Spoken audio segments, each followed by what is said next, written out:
आध्यात्मिक जीवन और ईश्वर की प्राप्ति के लिए साधना अति आवश्यक है। यह आवश्यक नहीं कि आप साधु या सन्यासी के रूप में ही ईश्वर की उपासना करें। यदि आप पूरी निष्ठा से अपने गृहस्थ धर्म का पालन करें तब भी ईश्वर प्राप्ति कर सकते हैं। इतिहास में ऐसे अनेक उदाहरण हैं जहां साधकों ने गृहस्थ जीवन में रहकर सन्यासियों से बेहतर आध्यात्मिक अवस्था प्राप्त की है। यह मानव जीवन बहुत भाग्य से मिला है, यह सभी कहते हैं, लेकिन इसे व्यर्थ मत गंवाओ। यह आम धारणा हम सभी को बताई जाती है। व्यक्ति को सदा धैर्य और अनुशासन के साथ रहना चाहिए।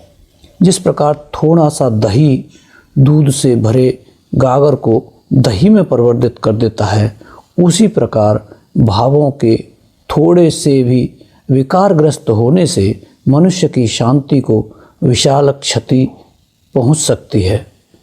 वास्तव में सच्चा साधु उसे ही समझना चाहिए जो अपने हाथों को गलत काम करने से बचाता हो, अपनी वाणी से असत्य न बोलता हो, अवांछित खाद्य सामग्री ग्रहण करने से अपने उदर को सुरक्षित रखता हो और ब्रह्मचर्य का पालन करता हो। साधु या ब्रह्मचारी का विशिष्ट परिधान असल में उसे सांसारिक प्रभावों से बचाने के लिए होता है। साधु की स्थिति पाना इस बात पर निर्भर करता है कि किसी के अंदरूनी भाव में समुचित परिवर्तन हो सका है या नहीं। सर्व सुख त्याग ही संन्यास है। प्रत्येक व्यक्ति अपने आप का साक्षी स्वयं होता है और इसी अनुरूप उसे अपनी उन्नति के लिए विवेकपूर्ण होना चाहिए। लक्ष्य विहीन साधु या ब्रह्मचारी बनने से कहीं बेहतर है कि आदर्श गृहस्थ जीवन व्यतीत किया जाए। सदगृहस्थ जीवन व्यतीत करने में कोई बुराई नहीं है। कुछ लोगों के लिए विवाह के जरिए भगवान के समीप पहुंचने का प्रयास करना बेहतर हो सकता है। कई साधक गृहस्थ जीवन में रहकर सन्यासियों से कहीं अधिक उच्च आध्यात्मिक अवस्था प्राप्त कर लेते हैं। साधना में इन दोनों प्रकार के जीवन के लिए सबसे अधिक महत्वपूर्ण है सच्ची निष्ठा तथा आत्म नियंत्रण।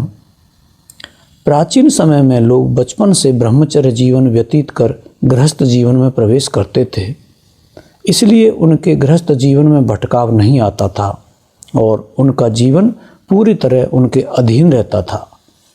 गृह धर्म का पालन करने के बाद वे वानप्रस्थी का जीवन व्यतीत करते थे। बाद में वे उस समय आने पर सन्यासी बन जाते थे।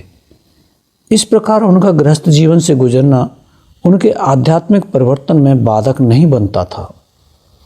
आध्यात्मिक साधनों के लिए शरीर और मन को उपयुक्त बनाने एवं स्वस्थ रखने के लिए केवल सात्विक भोजन लेना चाहिए।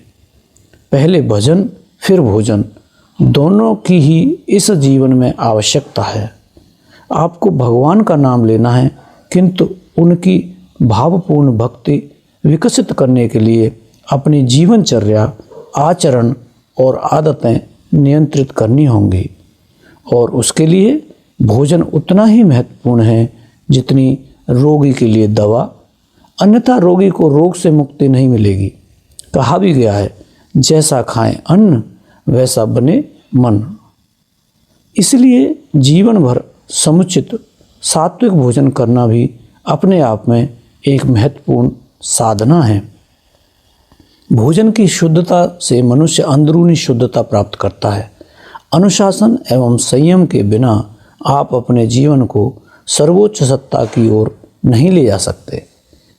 हर मामले में आत्मनियंत्रण होना बेहद आवश्यक है, भले ही वह भोजन हो, बातचीत हो, भजन हो या किसी के साथ व्यवहार हो।